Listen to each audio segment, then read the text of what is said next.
Hello friends, आज जो हमारा टॉपिक है वो है पादपों में जीन स्थानांतरण की विधियां। पादपों में जीन स्थानांतरण की विधियां। पादपों में जीन स्थानांतरण की दो विधियां हैं। पहली आती है अप्रत्यक्ष विधियां और दूसरी आती है प्रत्यक्ष विधियां।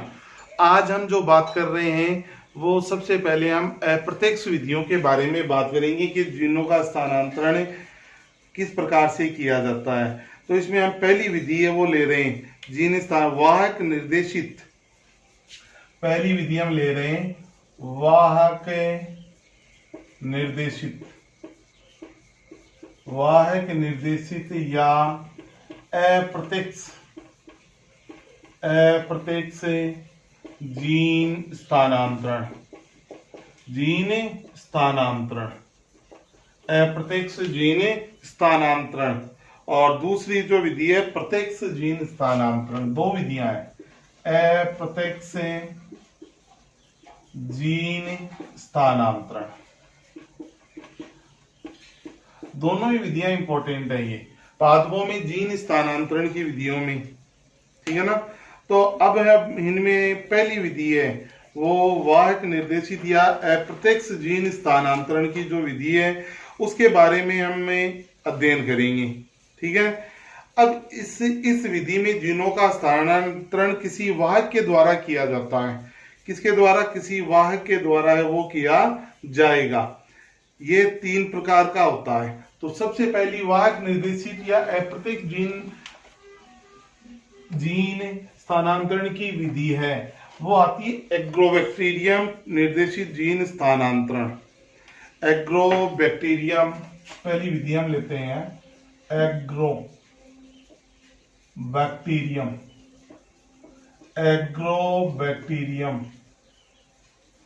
एग्रोबैक्टीरियम निर्देशित जीन स्थानांतरण। निर्देशित जीन स्थानांतरण या वाहक निर्देशित जीन स्थानांतरण, या इसका तीसरा नाम है अप्रत्यक्ष जीन स्थानांतरण की विधि, ठीक है। अब देखो, सबसे पहले हम बात करते हैं कि इस विधि में जीन का जो स्थानांतरण है, इस विधि में जो जीन का स्थानांतरण है वो एग्रोबैक्टीरियम ट्यूमीफेसियन जीवाणु के द्वारा है वो किया जाता है, ठीक है। अब इस विधि में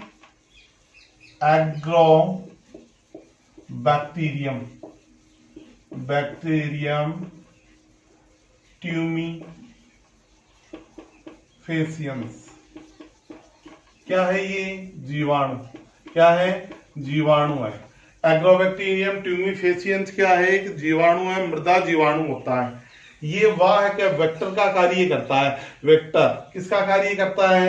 वेक्टर का कार्य है। सबसे पहले मैं बात करता हूं, एग्रोबैक्टीरियम ट्यूमीफेसियन जीवाणु है वो मृदा जीवाणु होता है, ठीक है। मृदा जीवाणु है और ये द्विबीजपत्री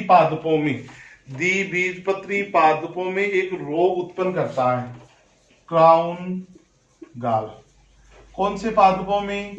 द्विबीजपत्री पादपों में। कौन सा रोग उत्पन्न करता है? क्राउन गॉल रोग उत्पन्न करता है। इस रोग के कारण इन पादपों में गांठें, किरीट, अर्बुद का निर्माण हो जाता है, यानी गांठ का निर्माण है वो हो जाता है। किसके कारण से? एग्रोबैक्टीरियम ट्यूमीफेसियन जीवाणु के कारण से। एग्रोबैक्टीरियम ट्यूमीफेसियन जीवाणु में पाए जाने वाले प्लाज्मिड को हम कहते हैं टीआई प्लाज्मिड। एग्रोबैक्टीरियम में पाए जाने वाले प्लाज्मिड का नाम है टीआई प्लाज्मिड। क्या नाम है? TI plasmid. टीआई का पूरा नाम है ट्यूमर। क्या नाम है? ट्यूमर इंड्यूसिंग प्लाज्मिड, ठीक है। यानी इस जीवाणु में जो टीआई प्लाज्मिड होता है उसका पूरा नाम है ट्यूमर इंड्यूसिंग प्लाज्मिड नाम है इसका, टीआई प्लाज्मिड। इस प्लाज्मिड को ट्यूमर का निर्माण करने इस प्लाज्मिड में ट्यूमर का निर्माण करने वाली जीन पाई जाती है। इस प्लाज्मिड के अंदर एक जीन पाई जाती है जो क्या करती है? ट्यूमर यानी गांठ का निर्माण करती है। कौन से प्लाज्मिड में? टीआई प्लाज्मिड में पाई जाती है। ठीक है, पादपों में संक्रमण के दौरान ये जीवाणु इस जीन का स्थानांतरण है वो पादपों में कर देता है। ठीक है, इस जीन को टीडीएनए, इस जीन का नाम है टीडीएनए। टीडीएनए का पूरा नाम है ट्रांसफर डीएनए या स्थानांतरण डीएनए, ट्रांसफर डीएनए। ठीक है, अब क्या होता है आगे, यह जो जीन है यह N2 क्षारकों की बनी होती है। इस जीन के स्थानांतरण के कारण पादपों में क्राउन गॉल रोग उत्पन्न होता है, यानी इस जीन के कारण पादपों में कौन सा रोग उत्पन्न हो गया, क्राउन गॉल रोग है वो उत्पन्न हो जाता है। ठीक है, इसके बाद में आगे बात करते हैं। टीआई प्लाज्मिड तथा एग्रोबैक्टीरियम जीवाणु के गुणसूत्रों को सम्मिलित रूप से, बहुत ही इंपॉर्टेंट पॉइंट है ये, को कहा जाता है सीसी, क्या कहा जाता है, सीसीडीएनए, सीसीडीएनए कहा जाता है। सीसीडीएनए की जो फुल फॉर्म होती है covalent closed circular, covalently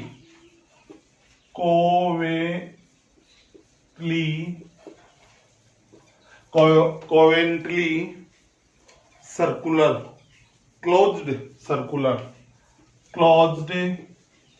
circular DNA. ठीक है, किसको कहा जाता है सीसीडीएनए, जो एग्रोबैक्टीरियम ट्यूमिफेसिएंस का टीआई प्लाज्मिड है, प्लस साथ में क्या होता है, इस एग्रोबैक्टीरियम ट्यूमिफेसिएंस का जो गुणसूत्र है उनको सम्मिलित रूप से कहा जाता है सीसीडीएनए। सीसीडीएनए का पूरा नाम है कोवेलेंटली क्लोज्ड सर्कुलर डीएनए है वो कहा जाता है। यह संयोजी रूप से बंद वर्ताकार डीएनए कहा जाता है। जीवाणु में संक्रमण की क्रिया सीसीसी डीएनए पर पाई जाने वाली जीनों के द्वारा निर्धारित होती है। ठीक है, अब क्या होता है, जिस वांछित जीन का स्थानांतरण द्विबीजपत्री पादपों में करना होता है, उस वांछित जीन को टीआई प्लाज्मिड में टीडीएनए के स्थान पर जोड़ दिया जाता है। यानी टीआई जो प्लाज्मिड है उसमें टीडीएनए के स्थान पर क्या जोड़ देंगे, वांछित जीन, क्या जोड़ देंगे, वांछित जीन है वो जोड़ दी जाती है। ठीक है, फिर क्या होता है, इसके लिए टीआई प्लाज्मिड के टीडीएनए को पृथक कर उसके स्थान पर वांछित जीन को जोड़कर इस जीन में वांछित जीन को टीआई प्लाज्मिड को एग्रोबैक्टीरियम जीवाणु में प्रवेश करवाते हैं। अब इस एग्रोबैक्टीरियम जीवाणु का उस पादप के साथ संवर्धन करवाते हैं, जिससे उस पादप में वांछित जीन का क्या हो जाता है, स्थानांतरण है वो हो जाता है। अब देखो एग्रोबैक्टीरियम निर्देशित वाहक जीन स्थानांतरण की विधि क्या है, पूरी कंप्लीटली देखेंगे हम।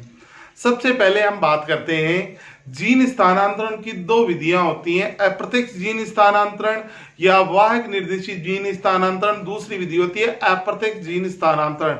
हम जो यहाँ पे विधि पढ़ रहे हैं वह एग्रोबैक्टीरियम निर्देशित जीन स्थानांतरण, ये अप्रत्यक्ष होती है, वाहक निर्देशित होती है। ठीक है, क्या है देखो विधि, एग्रोबैक्टीरियम ट्यूमिफेसिएंस एक जीवाणु है, क्या है, एक जीवाणु होता है।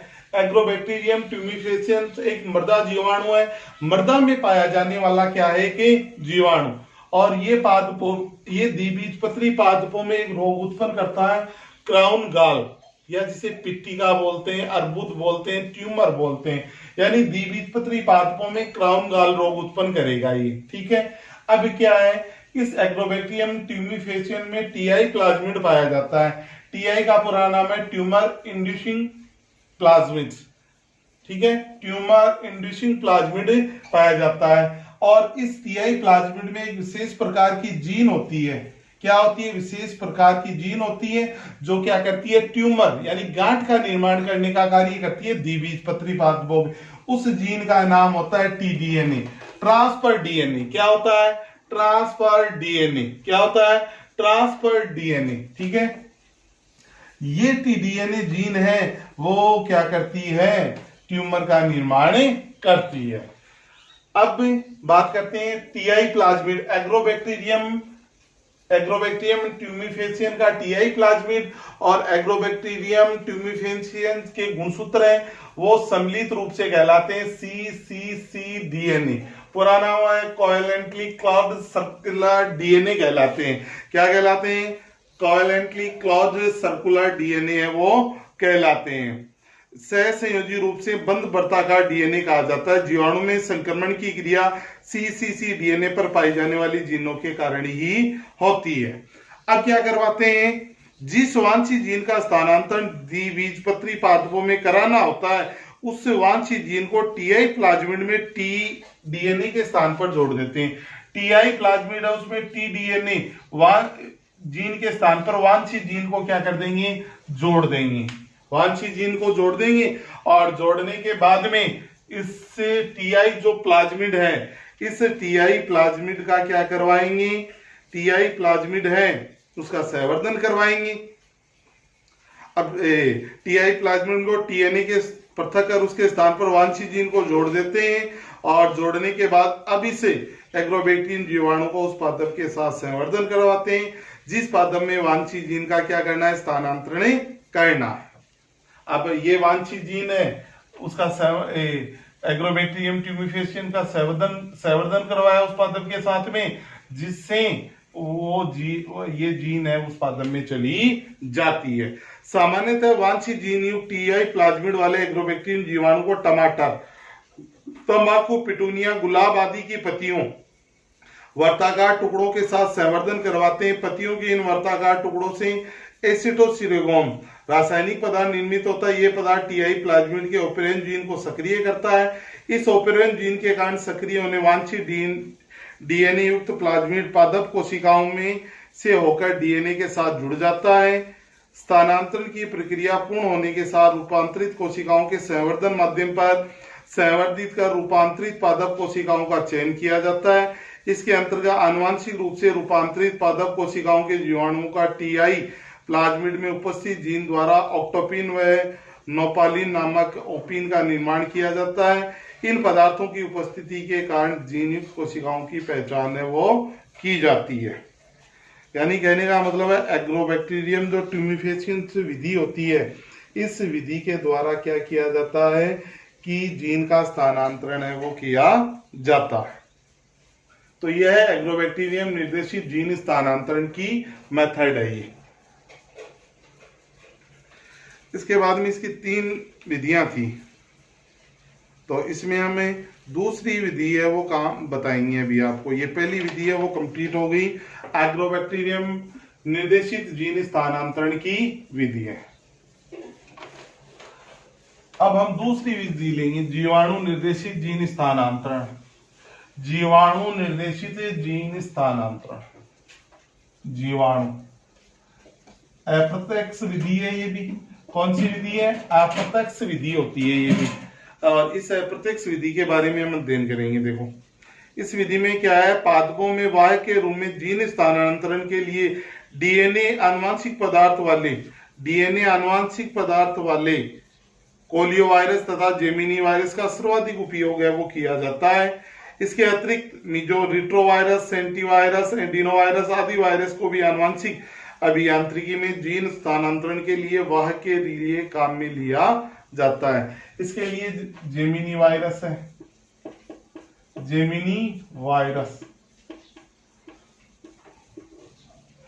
जेमिनी वायरस है मुख्य रूप से ज्यादा काम में लिया जाता है और पोलियो वायरस है वो काम में लिया जाता है। फिर आती है तीसरी विधि, आती है इन प्लांटा तकनीक। तीसरी विधि का नाम है इन प्लांटा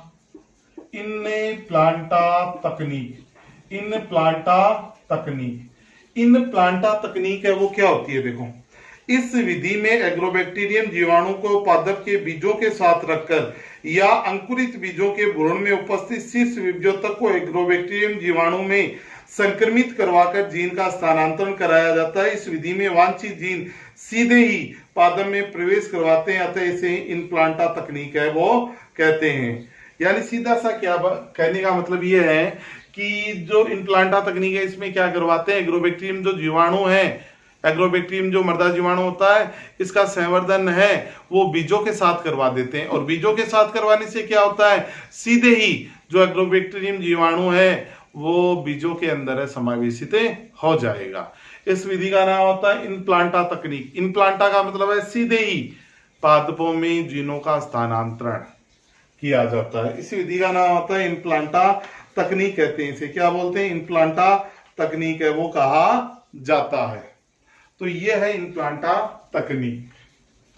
तो आज का जो वीडियो था उस वीडियो में इतना ही। Okay bye.